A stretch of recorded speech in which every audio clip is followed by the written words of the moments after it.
Грабили квартиры, мебель, золото, все забирали. Минуточку, подождите. Что у тебя в руках? Кошелек. Моя сестры. This child is watching what appears to be his baby sister being pulled from the earth. She's a victim of the Samashki massacre, one of many bodies buried in mass graves throughout the village. The wire around small wrists like these tells you everything about how people died here. According to survivors, victims were bound, tortured, then thrown into mass graves. According to eyewitness testimony, some were still breathing when the dirt was thrown over them.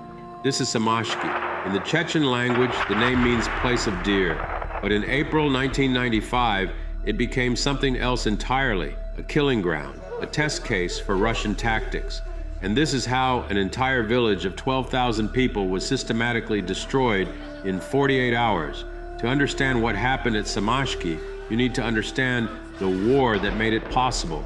In December 1994, Russian President Boris Yeltsin ordered troops into Chechnya to crush the breakaway republic's independence movement. Moscow called it restoring constitutional order. But by April 1995, after 4 months of fighting, the conflict had evolved into something much darker. The Russian military was struggling against Chechen guerrilla tactics. Villages provided safe havens for fighters. Civilians supported the independence cause. Traditional military approaches weren't working as planned. What happened next at Samashki suggests the Russians were experimenting with a different approach, one that would blur the lines between fighters and civilians entirely. The village sat strategically on the border between Chechnya and neighboring Ingushetia.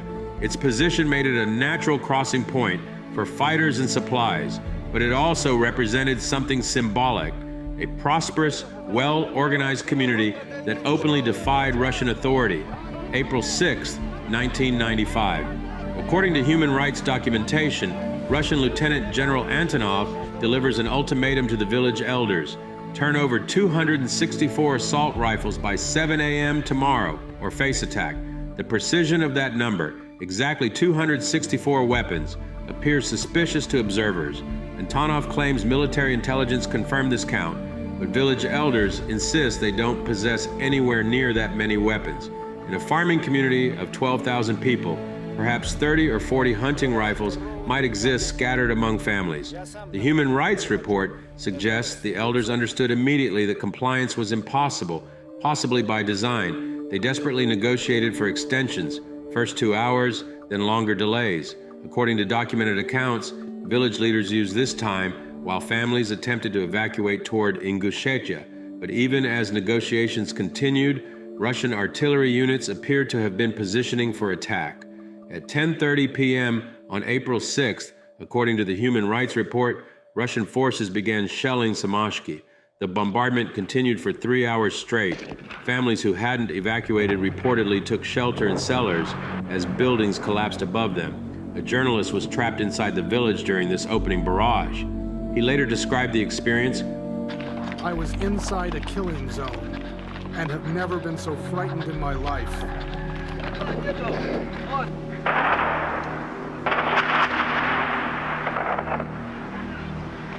The waiting is over. We'll just see how long the defenders can hold this town and if I can get my ass out at the end of it. The shelling stopped at 1:30 a.m., according to documented timelines, but this appears to have been just the beginning. At 5 a.m. on April 7th, the Human Rights Report documents that over the course of 40 minutes, the area of the village of Samashki was subject to a bombing campaign, which damaged the outskirts of the village.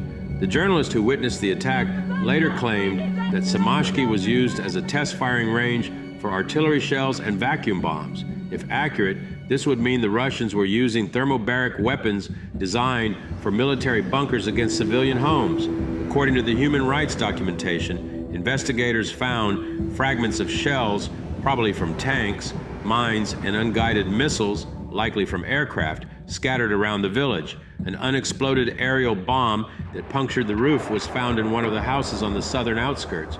By afternoon, the Human Rights Report documents that additional negotiations took place between the military and the representatives from the village at around 2 p.m.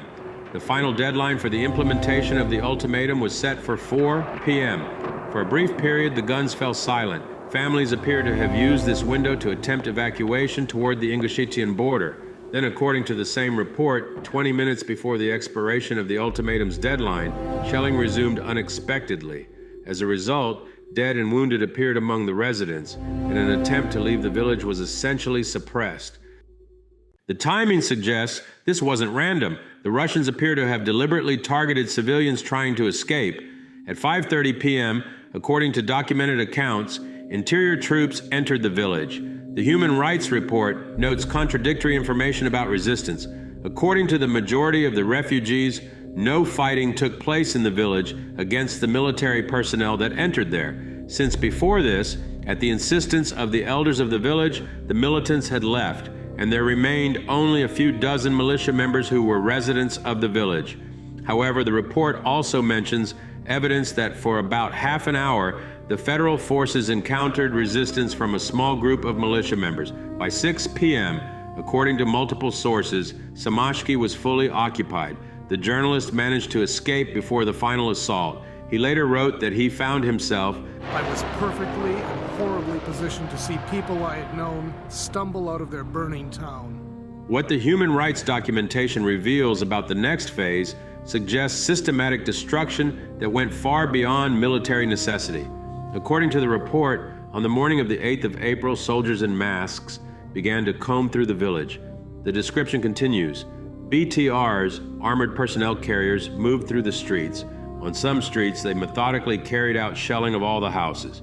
Based on survivor accounts documented by investigators, the soldiers weren't regular conscripts. The report notes that, among those who carried out the mop-up operations, the majority were older military personnel, 25 to 30 years old, who were most likely contract soldiers.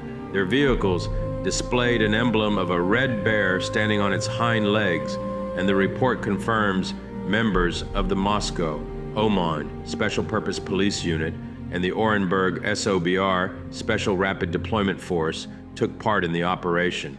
The human rights documentation reveals the systematic nature of what followed.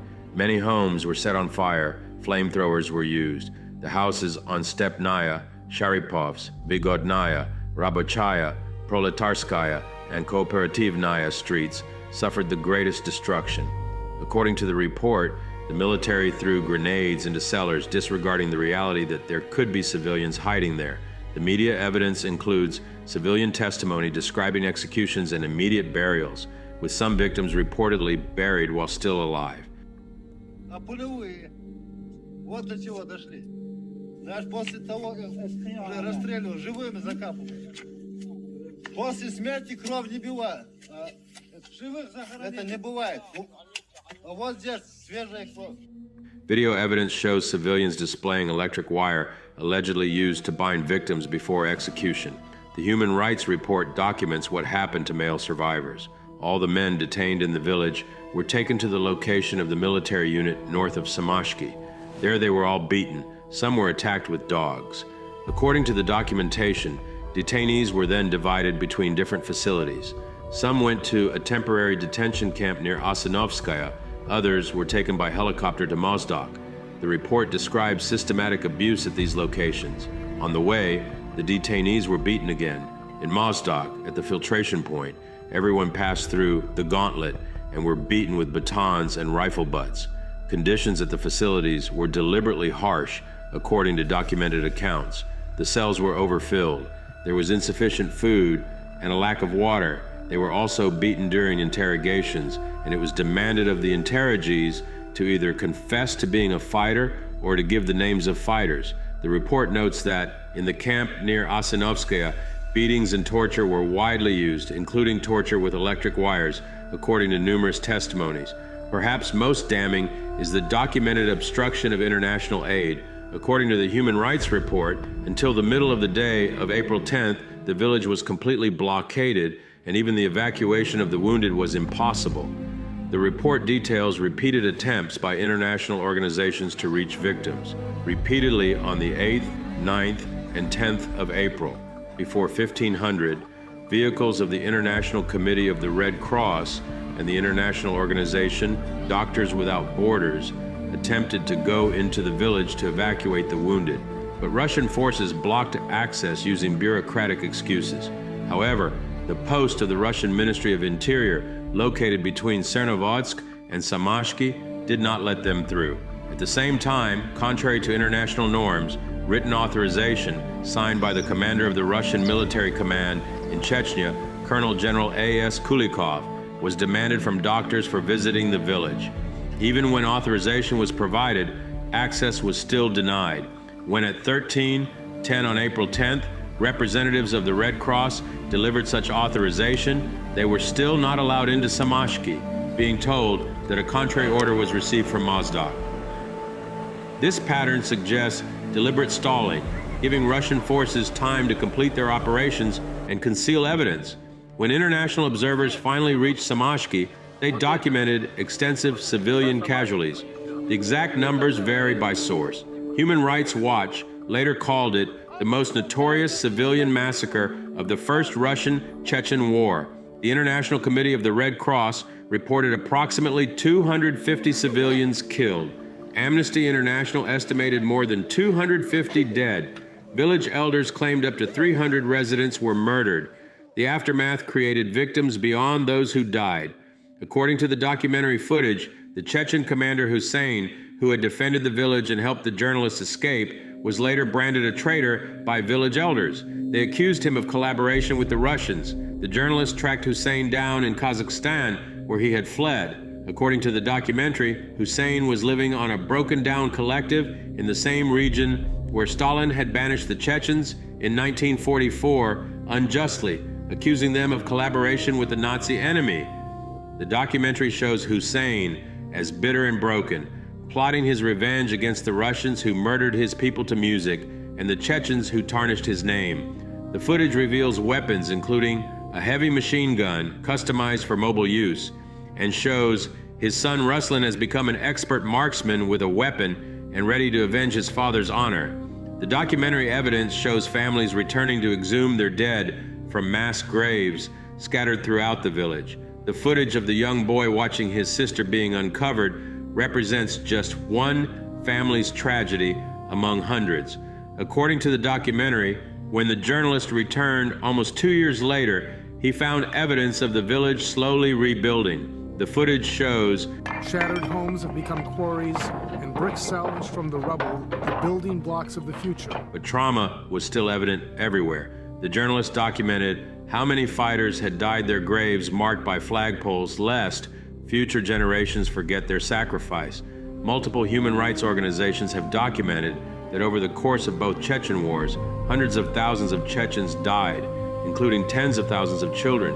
The footage of mass grave excavations serves as evidence that these weren't isolated killings, but systematic elimination of civilians. Today, Samashki has been rebuilt, but the documented evidence of what happened there in April 1995 remains in human rights archives, witness testimonies, and the memories of survivors. The question that emerges from this documentation isn't just what happened at Samashki, it's how systematic civilian targeting became an accepted military tactic and what it takes for the international community to respond to such documented atrocities. Thanks for making it this far. If this video affected you, please consider hitting the like button. It helps us out tremendously as we grow this small channel. And feel free to leave a comment below if you have a specific topic you'd like us to cover in a future video. Stories like this get buried by history, but I don't mind digging them up. Anyway, thanks for watching and helping us tell these stories. I'll see you in the next one.